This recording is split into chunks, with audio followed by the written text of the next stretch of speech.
Is a worsening consumer environment worldwide to blame for what we saw yesterday in bonds? The extreme nervousness pushing a massive flight to safety?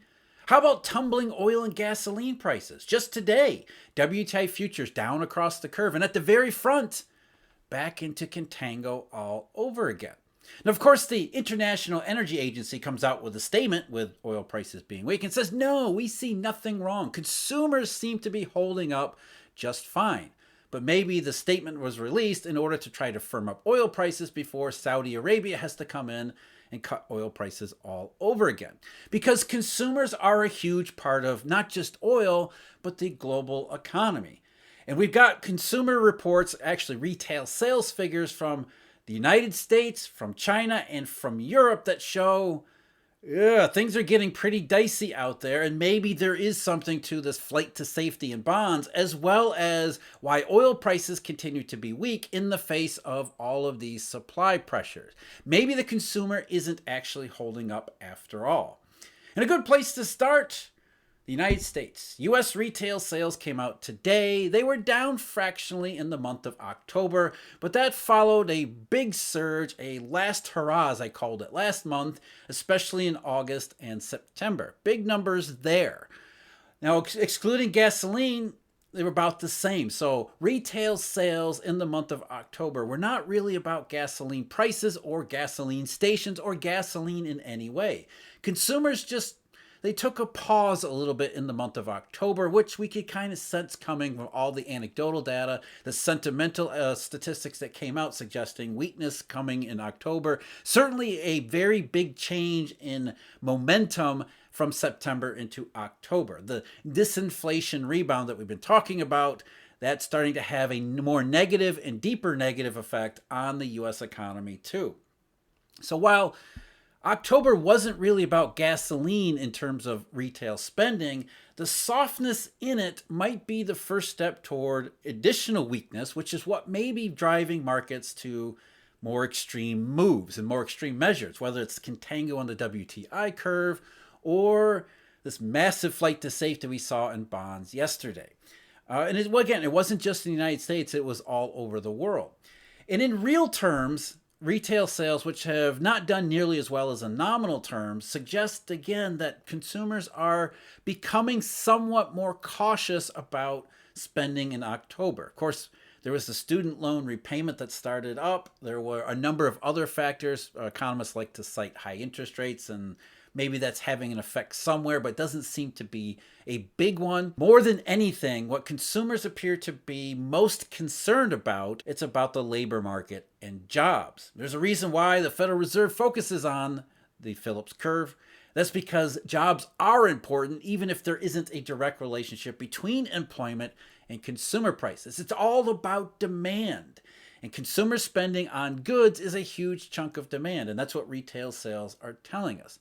That in real terms and in nominal terms, October was only 1 month, but it was one that suggests maybe there was that big change in consumer behavior. The thing that markets appear to be picking up, well, here it is, at least in 1 month. It's too early to draw any hard conclusions, but in 1 month, we've got the U.S. consumer suddenly becoming a bit more cautious.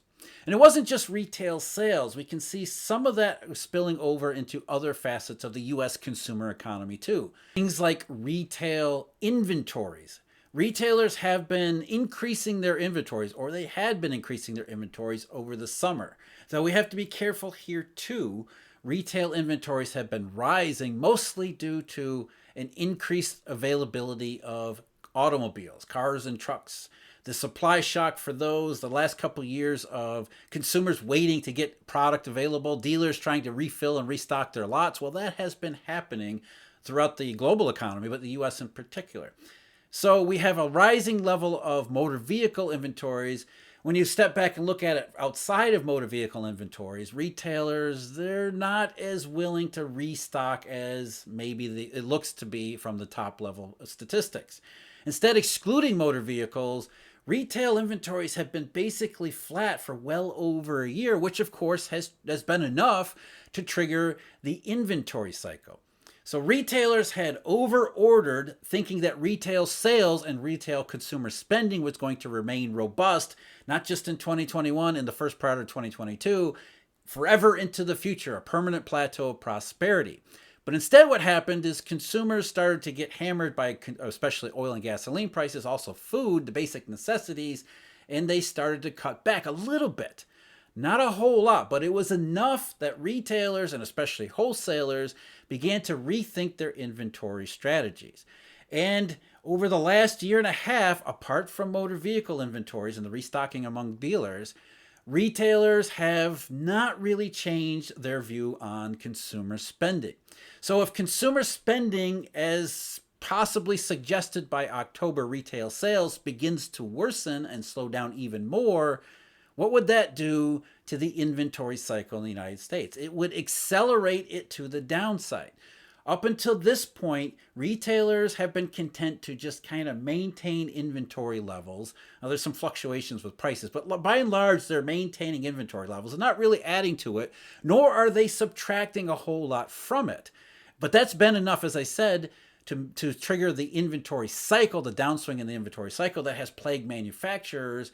So a sudden change to the downside in consumer spending on the in the U.S. on retail sales, if that does continue for the rest of the year into next year, if consumers become more concerned about the labor market than they had been previously for probably good reason, then that risks triggering the worst part of the inventory cycle, where retailers really start to cut back on inventories, which wholesalers have been doing to a greater extent thus far, and suddenly the environment for producer gets even worse. That's the implication we get from something like producer prices. Now, the big news yesterday was about consumer prices, but producer prices tend to lead consumer prices because producer prices are often a function of what businesses are finding in terms of being able to move inventory in the terms of goods, but also services. And the Bureau of Labor Statistics just today, in addition to the Census Bureau reporting retail sales, the BLS said that the PPI was down by a substantial amount. It was negative for the first time since May and negative by the most on a monthly basis since April of 2020. And it suggests, like we've been saying, the disinflation cycle heading into its downswing. But that wasn't just due to oil and gasoline prices lowering the overall PPI. The core PPI was also down for the first time since March, and you also see the disinflation cycle there. You can see it here in producer prices, especially core producer prices. And the fact that core producer prices were actually down in the month of October suggests that maybe retailers, wholesalers, the goods economy is seeing more weakness as this year starts to head toward next year.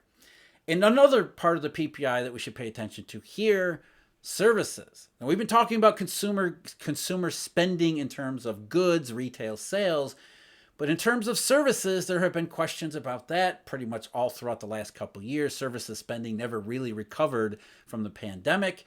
And now we're seeing a negative in services PPI too, as a leading indicator, not just for prices, but also reflective of what may be happening from producer demand. So from the U.S. statistics, whether it's retail sales, retail inventories, or now producer prices, we have to ask the question, not only are we seeing the downside of the downswing of the disinflation rebound mini cycle, is the consumer splurge over because of it? Now again, retail sales fractionally lower, not a huge deal, and it's only 1 month, but it is consistent with what we see in a variety of places across the global marketplace, across the global economy too. So it's not a good sign as far as that goes. In terms of much more concerning signs, that's retail spending and consumer spending in other parts of the world. As I said in the beginning, we're going to hit all the major economies here. In addition to the US, we've also got retail sales data today from the Chinese. And contrary to most mainstream assessments, retail trade, retail sales in China, those were not good yet again. But what you hear and what you see throughout the mainstream media is the annual rate, the year-over-year rate, which was 7.6%. that was up because largely the base effect of being compared to last October when China was being thrown back into lockdowns. So the 7.6%, like earlier this year when we compared to other lockdown months, it was misleading. 7.6% is not a good figure for a monthly, the month of October that's comparing to last October's lockdowns. And you look at the 2-year change, which was right around 3.5%, that shows you that weak retail spending environment in China, which is something that we understood, we knew was coming. Contrary to the mainstream headlines, this is something that we have been expecting because we saw weak credit statistics, in particular consumer credit, short-term consumer loans in the month of October, according to the PBOC, were actually lower, fractionally lower, but they shouldn't be lower at all. Mortgages. Mortgage credit in RMB terms, that was very slightly positive in October, one of the worst Octobers in modern Chinese history for household credit, suggesting that households aren't seeing a recovery. And if they're not borrowing to buy properties and property prices are continuing to fall, as they are because they're not borrowing to buy properties, that also keeps a lid on consumer spending because household wealth is very, by and large, tied to home prices and housing in China to begin with. So the lack of credit show consumers are continuing to be very reluctant to engage in either home purchases, but also likely spending.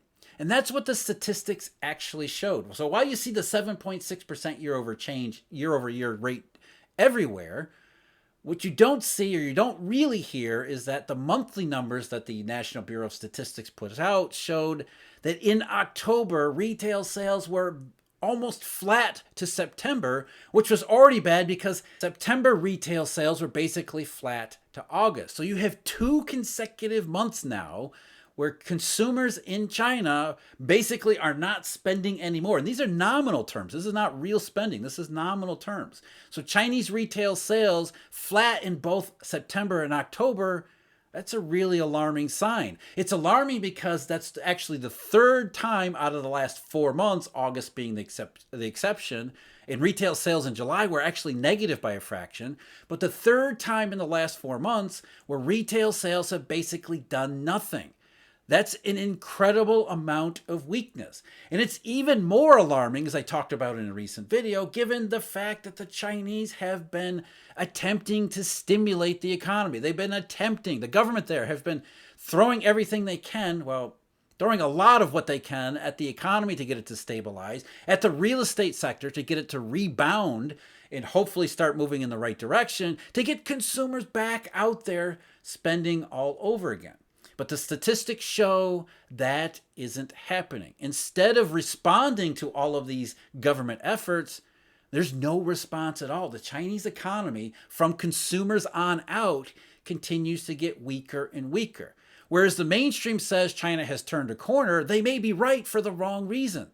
That China has turned a corner in the wrong direction, going back toward downturn, weakness, and all the talk of a hard landing, which is consistent with everything else around the rest of the world. I do want to note one thing. I do have to note that when the Chinese released their statistics last night on retail sales, industrial production, and fixed asset investment, the initial knee-jerk reaction across the mainstream media was, look at these robust numbers, especially consumer spending. I'll give you an example here. The Bloomberg headline last night for this particular article said, China's consumers provide a boost to economy in search of support, which was playing off of the 7.6% year-over-year rate. But then later on this morning, apparently somebody tapped them on the shoulder and said, you can't call China's consumers spending boosting the economy given these figures. And so the new headline this morning says, China's mixed economic data adds to case for more stimulus, when there wasn't really mixed economic data at all. We're not going to talk about retail or anything other than retail sales here, industrial production, and fixed asset investment. Fixed asset investment wasn't good either. But essentially from consumer spending, that perspective, exceptionally weak and getting weaker as the year rolls on, which is the consistent theme that we're getting all over the world here. There's one last part of the world we need to visit, and that is, of course, Europe. Europe had reported retail sales for the month of September earlier. This is a month further back, but it doesn't really matter because Europe moved out of the disinflation rebound earlier than other places like the United States. See, from Europe in terms of retail sales, nominal retail sales that have been basically flat over the last 3 months. So July, August, and September, no growth in nominal terms, which has meant that in real terms, because prices are still rising, in real terms, retail trade has been down those 3 months too. So that's the negative recession quarter that Europe has reported, and largely due to ongoing continued weakness in consumer spending there. And this is nothing new for Europe. As you can see, Europe has been, especially real retail sales, Europe has been exceptionally weak all throughout the last year and a half. In fact, you make the annual comparison here. Nominal retail sales in Europe are up 2% year over year, so comparing this September to last September, but real retail sales were down 2.7%. So Europeans were spending about 2% more compared to last year to get about 3% less stuff, that's the recipe for a recession if ever there was one. So the European economy, a glimpse into our future, further along this downturn, this downswing in the disinflation mini cycle, this further downswing in the overall supply shock cycle, and it looks to be exactly why markets are afraid of macroeconomic circumstances moving forward. With European consumers and European retail spending further along on the downside, it doesn't take much of a leap to look at U.S. retail sales and say maybe October really is the beginning of a downturn here, a more determined downturn here.